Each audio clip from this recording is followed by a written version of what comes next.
You know that feeling when you wake up somewhere unfamiliar, that split second of panic before your brain kicks in and reminds you where you are.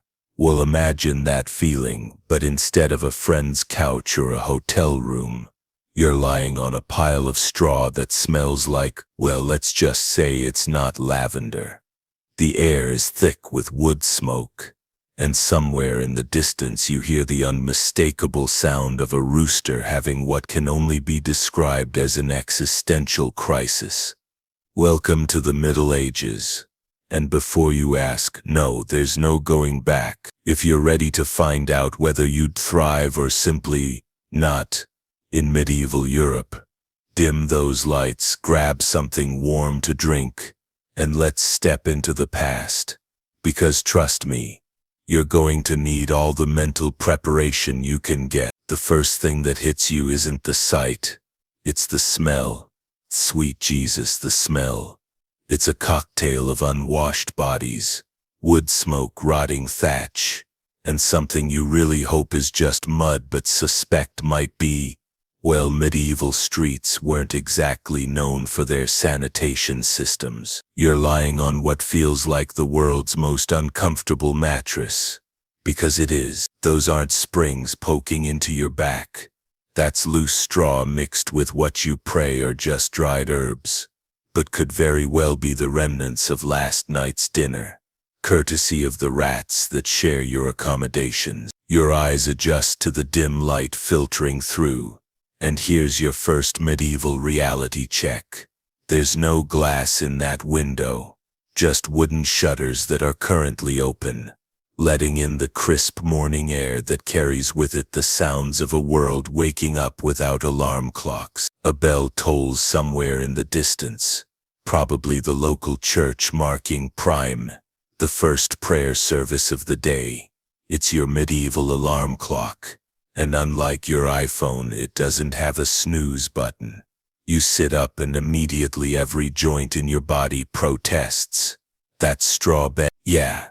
It's basically camping, except camping is supposed to be temporary, and this is just like your clothes, and you're wearing the same clothes you went to sleep in, because medieval people didn't exactly have extensive wardrobes, feel stiff and smell like they've been marinating in wood smoke for weeks, which they have. The room you're in, and I use the term room generously because it's more like a slightly organized cave, is maybe 12 feet by 12 feet. The walls are made of wattle and daub, which is medieval speak for sticks and mud held together by hope and prayer. The ceiling is low enough that you have to duck in places, supported by rough wooden beams that look like they were installed by someone who learned carpentry from a YouTube video, except YouTube wouldn't exist for another 1,000 years.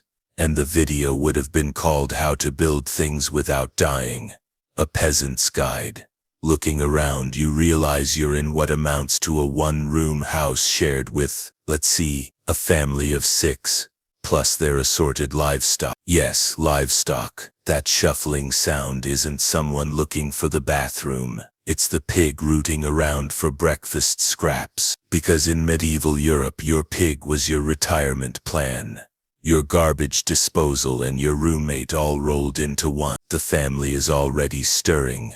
The mother, who looks like she's been carved from leather and determination, is poking at the embers in the fire pit that serves as the kitchen, heating system and light source all in one. The children, ranging from what looks like teenage to barely walking, are beginning their day with the kind of quiet efficiency that comes from knowing that survival depends on everyone doing their part without being told. Your stomach clenches with a hunger that's deeper and more persistent than anything you've ever felt. This isn't "I skipped lunch hungry," this is "my body is literally consuming itself hungry." The gnawing sensation in your gut is accompanied by a weakness in your limbs that makes you understand why medieval people were so intimately acquainted with the concept of providence. When your next meal isn't guaranteed, you develop a relationship with hunger that modern people with their 24-hour convenience stores and food delivery apps can barely comprehend. Medieval people were intimately acquainted with hunger in ways that would make our modern intermittent fasting trends look like a casual lifestyle choice. This isn't wellness culture hunger, this is survival hunger.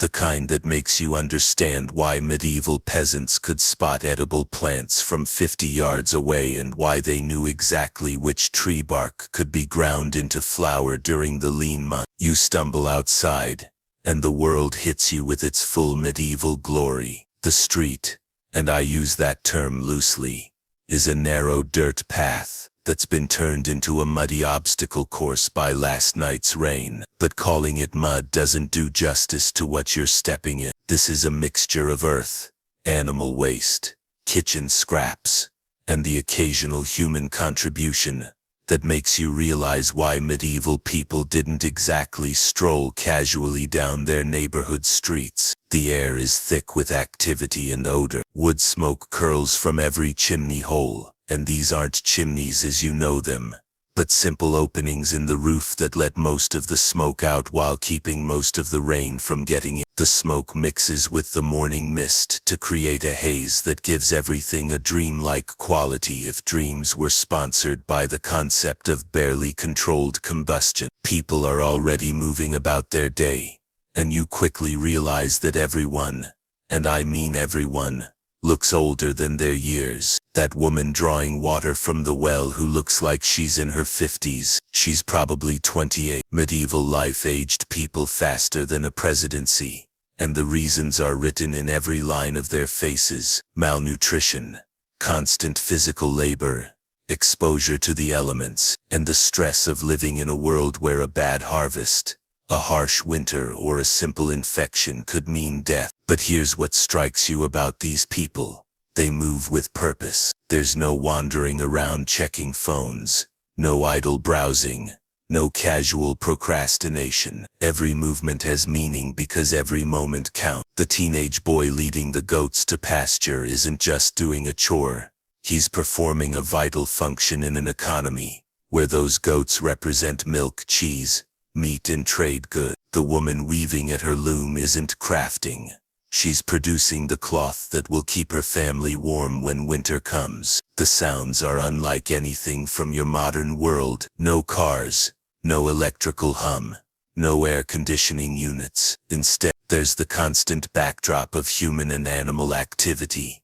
Chickens squawking, pigs grunting, children crying, adults arguing in dialects you can barely understand, the rhythmic pounding of someone working metal in a distant smithy, and always the sound of bells marking the passage of time in a world that moved to the rhythm of prayer and seasons rather than quarterly reports and rush hours. You catch fragments of conversation as you pass, and while some words are recognizable, the language has a musical quality that's both familiar and foreign. These people are speaking what will eventually evolve into modern English, but right now it sounds like English having a fever dream. The accent is thick, the vocabulary is peppered with words that won't survive to your time, and the rhythm of speech follows patterns that died out centuries ago.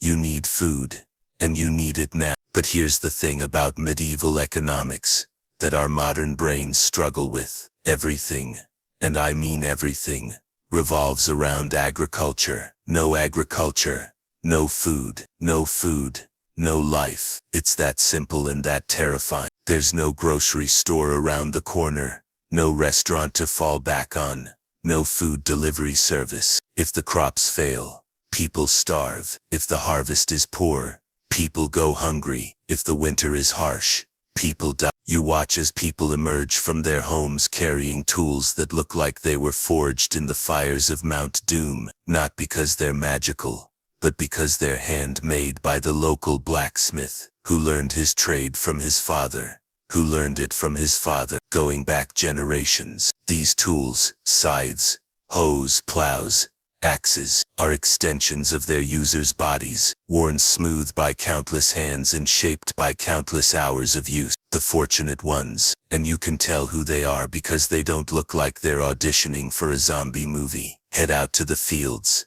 that surround this village like a green collar. If you're a peasant, And statistically speaking, you definitely are, because 90% of medieval Europeans were peasants. Your day is about to become a masterclass in backbreaking agricultural labor, using tools that would make a modern farmer weep with laughter. You find yourself following a group toward the fields, partly because you need to eat and partly because standing around looking confused in a medieval village is a great way to get accused of witchcraft, vagrancy, or worse, being friend. The walk to the fields gives you time to observe your new neighbors, and what you see is simultaneously heartbreaking and inspiring. These people are tough in ways that CrossFit could never prepare you for. That man walking beside you, bent over with what's clearly some form of spinal condition that would be easily treatable in your time but is just a fact of life here. He's heading out to spend 12 hours plowing fields by hand. That woman with the baby strapped to her back and the toddler clinging to her skirt, she's about to spend the day harvesting grain in weather that would send modern people running for their heated cars. The baby on her back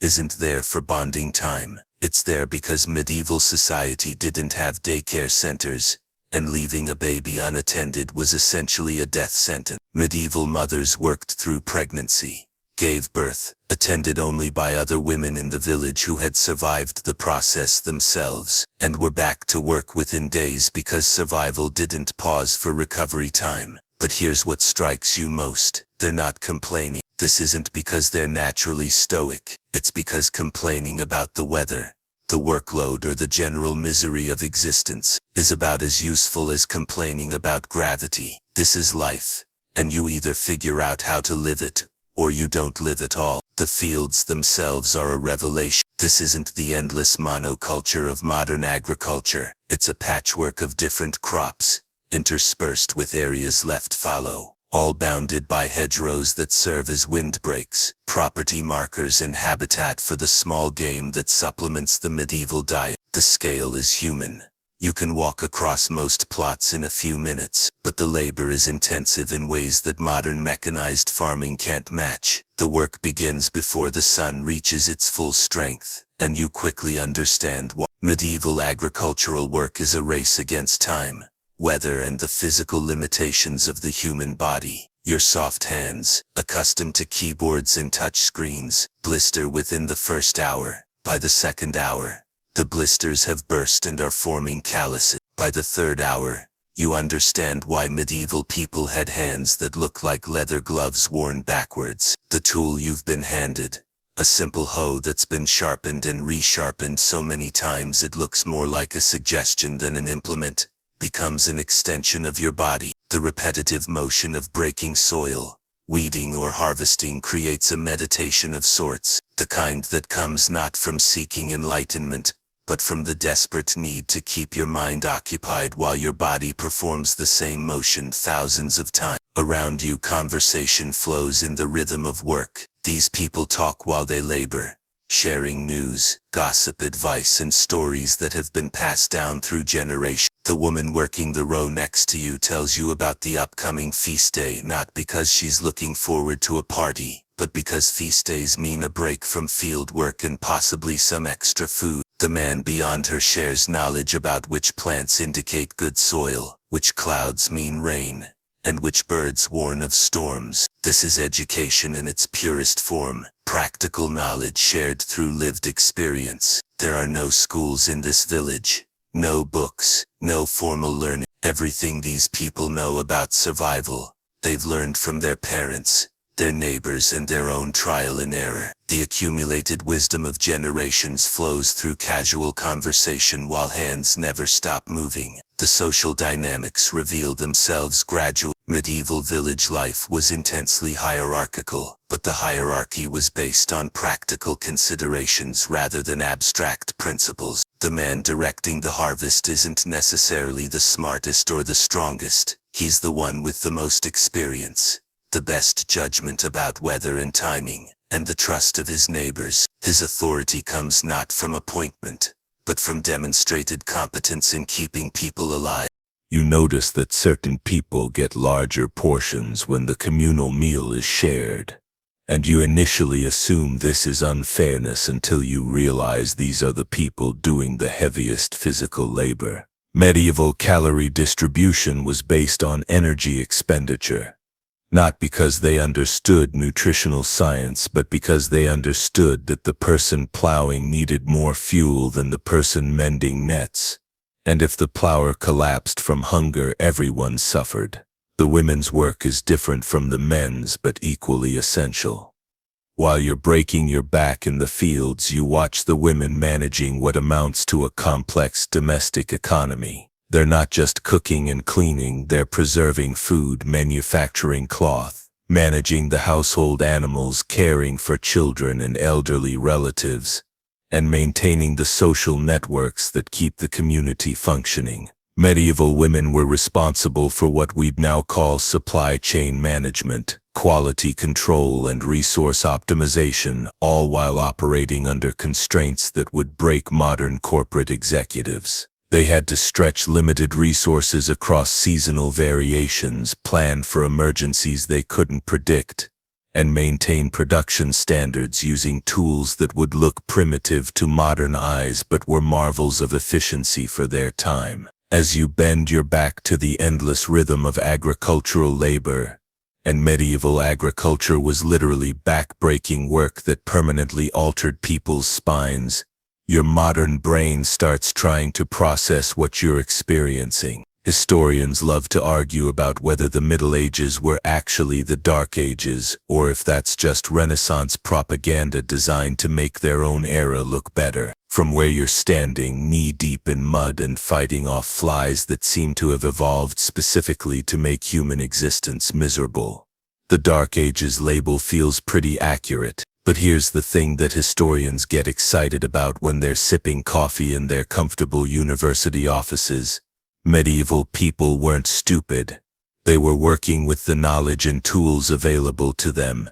And given those constraints, they were pretty damn resourceful. That 3-field crop rotation system you're participating in, it was an agricultural innovation that increased food production and helped prevent soil exhaustion. It's not glamorous, but it kept people alive. The scholarly debate about medieval living conditions usually falls into two camps. The life was nasty, brutish, and short camp, versus the actually medieval people had more leisure time and community support than modern workers can. After spending half a day trying to convince medieval grain to separate itself from medieval weeds using medieval tools, you're firmly in the first camp. Thank you very much. But as the day progresses, you start to see what the second camp is talking about. There's no punch clock here, no efficiency metrics, no performance reviews. Work happens at the pace of human endurance and seasonal necessity. When it rains, everyone stops and takes shelter. When someone gets injured, work pauses while they're cared for. When a child needs attention, parents attend to them without worrying about being written up for lost productivity. The concept of work-life balance is meaningless here, not because people work too much, but because work and life are integrated in ways that modern compartmentalization can't match.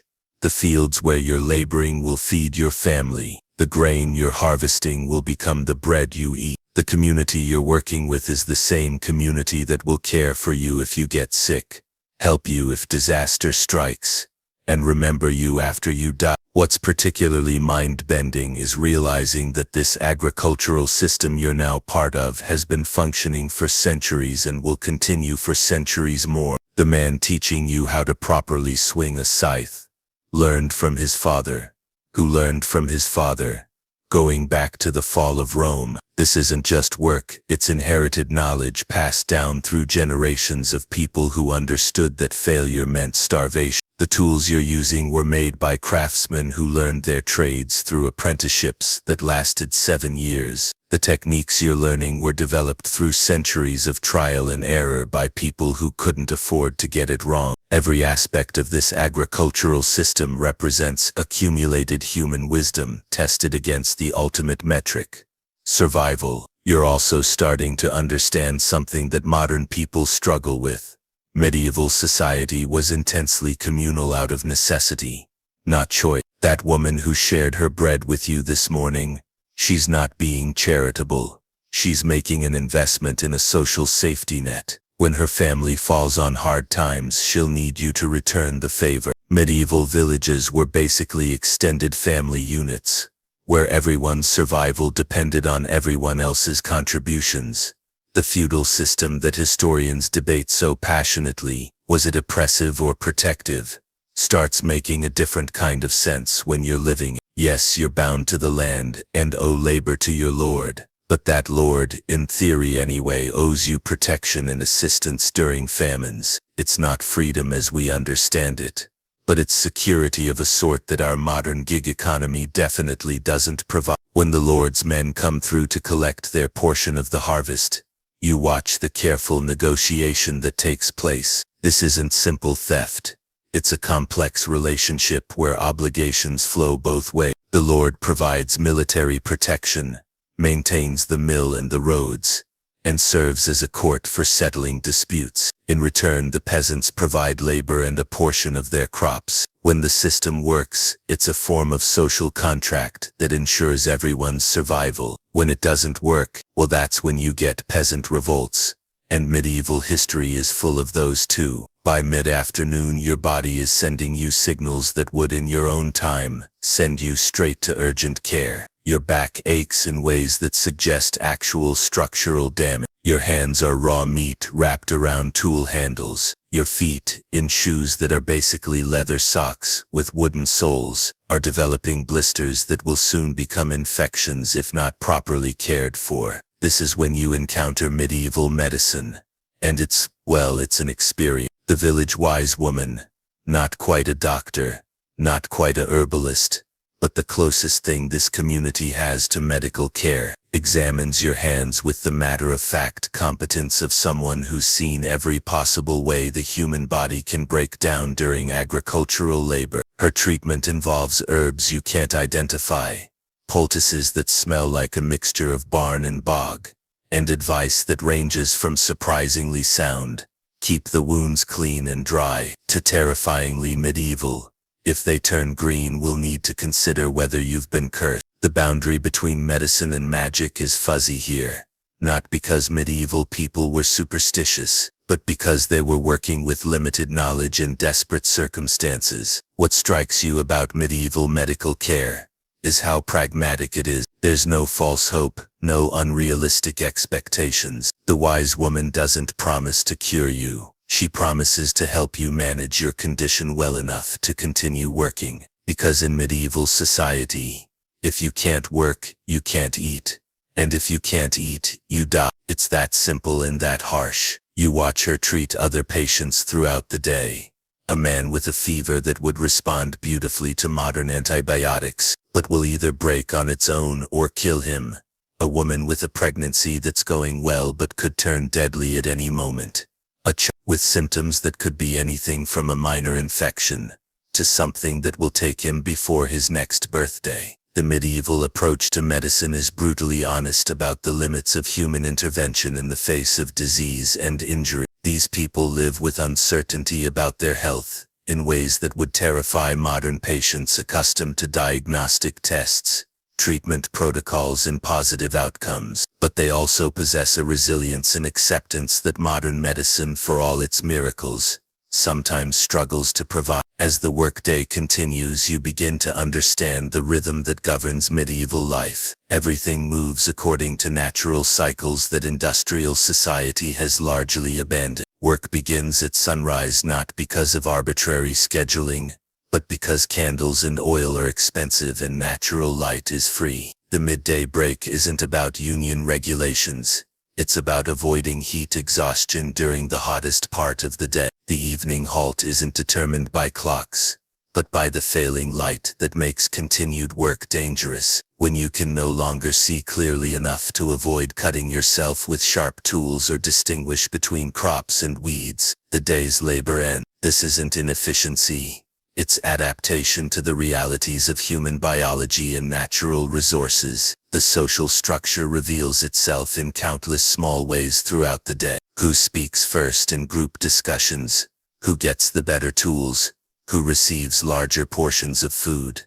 Who sleeps in the warmest spots? All of these reflect a hierarchy based on age, experience, family connections, and contribution to the community's survival. But this hierarchy is more fluid than the rigid class system often described in history books. The young man who demonstrates exceptional skill with the scythe gains respect and authority. The woman whose bread never fails becomes a valuable consultant. The child who shows aptitude for handling animals is given increasing responsibility. Medieval society rewarded competence in ways that could transcend birth status, at least within the peasant class. The role of children in this society is particularly striking. There's no concept of childhood as a protected period of education and play. Children are economic contributors from the moment they can walk. The 5-year-old leading geese to pasture isn't playing at responsibility. She's performing a vital economic function. The boy apprenticed to the blacksmith at age 7 isn't being deprived of his childhood. He's being given the skills that will keep him alive as an adult. This early integration into adult responsibilities creates a maturity in medieval children that seems remarkable to modern eyes. They understand consequences in immediate, visceral ways. They know that failure to perform their tasks doesn't result in punishment. It results in hunger, cold, or worse. This knowledge shapes their behavior more effectively than any modern parenting technique. By midday, the sun is beating down with medieval intensity, which feels different from modern sun somehow, probably because there's no air conditioning to retreat to, and no weather app to tell you when it might cool off. Your hands, soft from a lifetime of keyboards and touchscreens, are now sporting blisters that have blisters. Your back feels like someone's been using it as an anvil. And then the real test arrives. Lunch. Medieval lunch isn't a sandwich from Subway. It's bread, if you're lucky. Dark, coarse bread made from whatever grains didn't rot, mixed with whatever fillers were available. Sometimes that meant acorns, sometimes it meant sawdust. Today, it means trying to swallow what tastes like a mixture of cardboard and regret while pretending you're grateful for it. But here's what you learn about medieval bread. It's not just food. It's currency, status symbol, and survival tool all rolled into one. The quality of your bread tells everyone exactly where you stand in the social hierarchy. White bread made from wheat flour, your nobility, or wealthy merchant class. Brown bread made from rye or barley, you're a prosperous peasant. Dark bread mixed with oats, peas, and various adulterants. Welcome to the bottom of the medieval food chain. The bread you're choking down falls firmly in that last category, but you're learning to appreciate it because it's filling, it doesn't spoil quickly, and it's available. Medieval people understood something about nutrition that our modern processed food culture has forgotten. Food is fuel first, entertainment second. Every calorie counts when calories are scarce. Accompanying the bread is ale, because water is dangerous and ale is safer. But this isn't the beer you know from your local pub. Medieval ale is weak, cloudy, and tastes like what you'd get if you asked someone to brew beer from a half-remembered description. It's not supposed to get you drunk.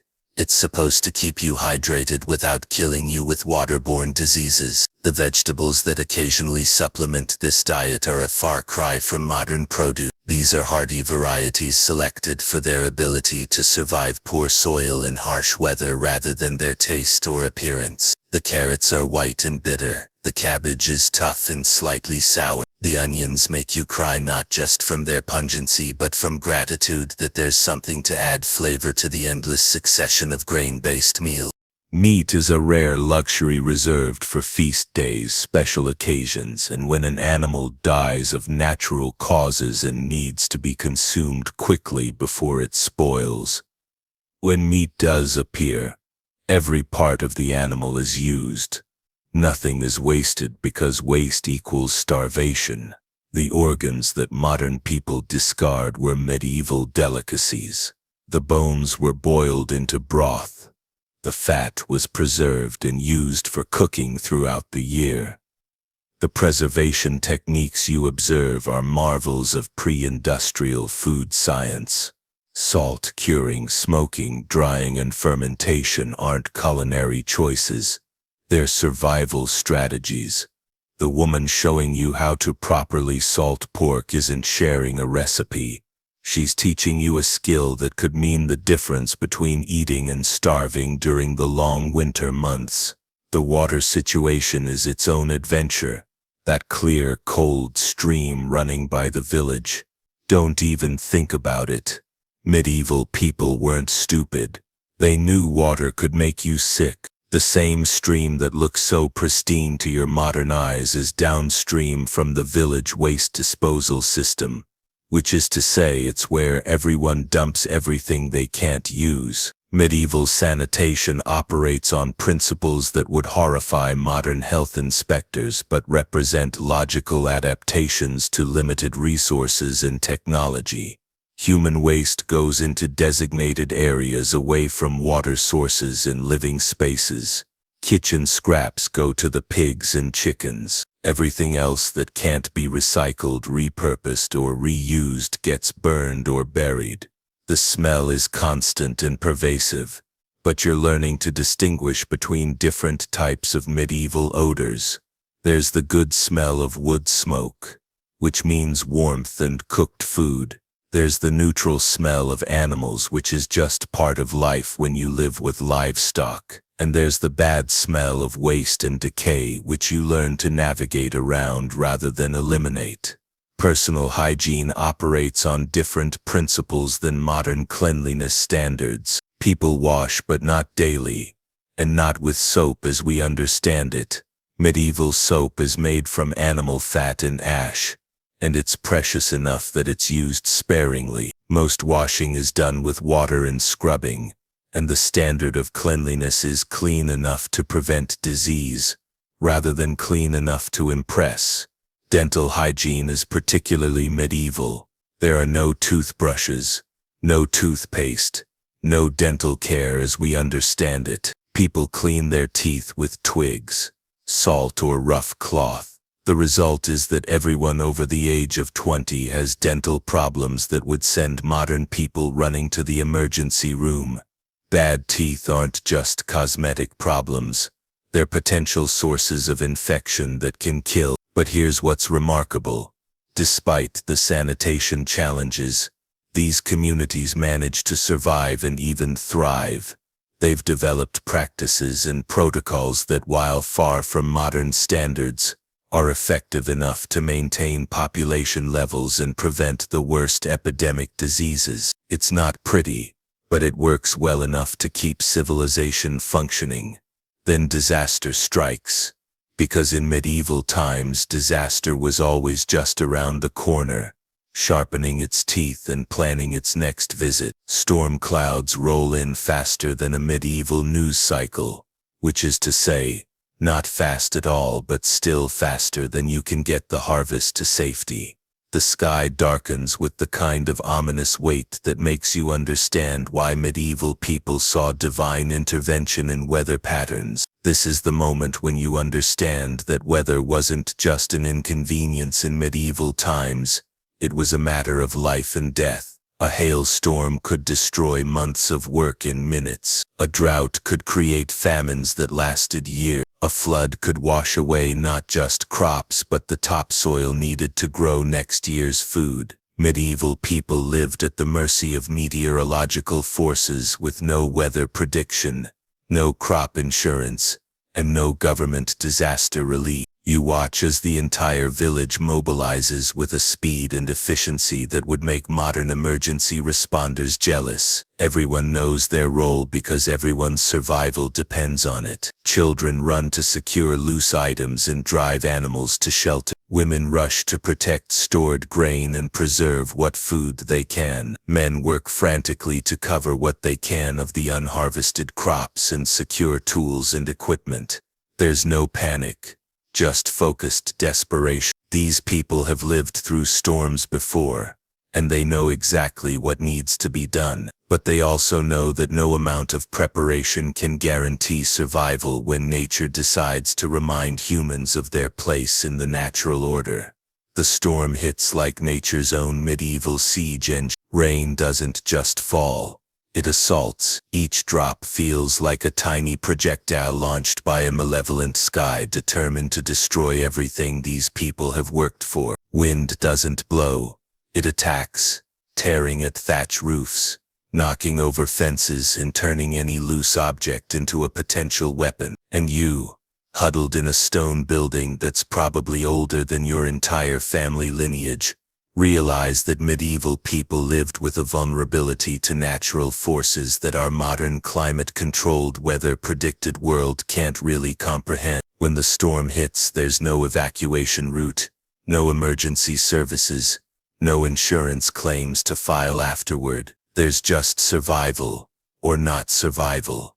The sound is overwhelming. Thunder crashes with the fury of an angry god, reminding everyone why medieval people took their religion so seriously. Lightning illuminates the chaos outside in stroboscopic flashes that reveal trees bending to impossible angles and water flowing where it has no business being. The wind howls with voices that sound almost human, as if the storm is personally offended by the audacity of people trying to wrest survival from an indifferent universe. Inside your shelter, the community draws together with an intensity that modern social media could never replicate. People share food, warmth, and comfort, not because they're naturally generous, but because survival depends on mutual support. Children are comforted by adults who aren't their parents. Elderly people are cared for by neighbors who understand that today's kindness might be tomorrow's lifeline. The building itself becomes a character in this drama. The stone walls built by craftsmen whose names are forgotten but whose work endures stand firm against the assault. The timber beams creak and groan but hold. The roof, thatched and rethatched countless times over decades, sheds most of the water while letting in just enough to remind everyone that perfect protection is a modern luxury. As the hours pass, you begin to understand something profound about medieval resilience. It's not about being tough enough to withstand anything. It's about being flexible enough to bend without breaking. These people don't fight the storm. They endure it. They don't try to control forces beyond their control. They adapt to them. The children who should be terrified are instead fascinated by the adults' responses. They're learning lessons about crisis management that no school could teach. They're absorbing knowledge about community response, resource sharing, and emotional regulation under stress. The storm is their education in survival, taught by the ultimate teachers, life and death stakes. When the wind finally begins to ease and the thunder moves from overhead to distant rumbling, the community's response is immediate and organized. There's no waiting for the storm to completely pass, no hesitation about venturing outside. As soon as it's safe enough to move, people begin assessing damage and organizing recovery efforts. What strikes you about this response is how democratic it is despite the hierarchical nature of medieval society. In crisis, competence matters more than status. The person who best understands how to repair damaged roofs takes charge of that effort, regardless of their social position. The individual with the most experience in salvaging wet grain organizes that operation. Crisis strips away social pretense and reveals the practical realities of who can actually get things done. The damage assessment is thorough and brutally honest. There's no sugarcoating, no false optimism, no denial about the severity of the situation. People look at destroyed crops, damaged buildings, and lost livestock with the clear-eyed realism of people who understand that accurate information is essential for survival. If half the grain crop is ruined, then half the grain crop is ruined, and all subsequent planning must account for that reality. But alongside this realism is an immediate mobilization of resources and effort that modern disaster response could learn from. People don't wait for official permission or bureaucratic approval. They see what needs to be done and they do it. Damaged roofs are repaired using materials salvaged from structures that can't be saved. Wet grain is spread out to dry wherever there's space and sunlight. Tools damaged by the storm are repaired or replaced using whatever materials are available. The social bonds that seemed merely functional during normal times reveal their true strength during crisis. Neighbors help neighbors not because they've been asked to, but because they understand that community survival depends on individual survival. The family whose roof was destroyed is taken in by relatives without discussion or negotiation. The widow whose grain stores were ruined is fed by the community without ceremony or obligation. This isn't charity as modern people understand it. It's investment in social insurance. The people helping today know that they might need help tomorrow, and the strength of the community's response to this crisis will determine how well it responds to the next one. Medieval social safety nets were built on reciprocity rather than bureaucracy, and they were tested regularly by the harsh realities of pre-industrial life. The days following the storm revealed the true character of medieval resilience. Recovery isn't about returning to exactly the same conditions that existed before. It's about adapting to new realities while maintaining the essential functions of survival. Some crops are replanted if there's time before winter. Others are written off as losses that must be compensated for through other means. The community's food stores are recalculated with mathematical precision that would impress modern accountants. How much grain was lost? How much can be salvaged? How much additional food will be needed to get through the winter? How much can reasonably be obtained through trade, hunting, or foraging? The answers to these questions will determine who lives and who dies during the coming months. But alongside these grim calculations is a remarkable display of human adaptability. Recipes are adjusted to account for different available ingredients. Preservation techniques are modified to deal with damaged food supply. Work schedules are reorganized to accomplish essential tasks with reduced resources. People don't just passively accept their fate, they actively adapt to change it. The storm also reveals the importance of accumulated knowledge and experience. The elderly villagers, whose physical contributions might be limited, prove invaluable as repositories of information about previous disasters and successful recovery strategies. They remember the storm of 30 years ago and how the community survived it. They know which wild plants can substitute for lost crops and which preservation techniques work best with damaged grain. This intergenerational knowledge transfer is one of the most striking aspects of medieval society. In a world without books, libraries, or formal education systems, human memory serves as the primary storage medium for essential information. The elderly aren't burdens, they're living archives of survival wisdom. Young people, meanwhile, demonstrate the adaptability and energy needed to implement recovery strategies. They climb dangerous roofs to make repairs. They venture into storm-damaged areas to salvage materials. They work longer hours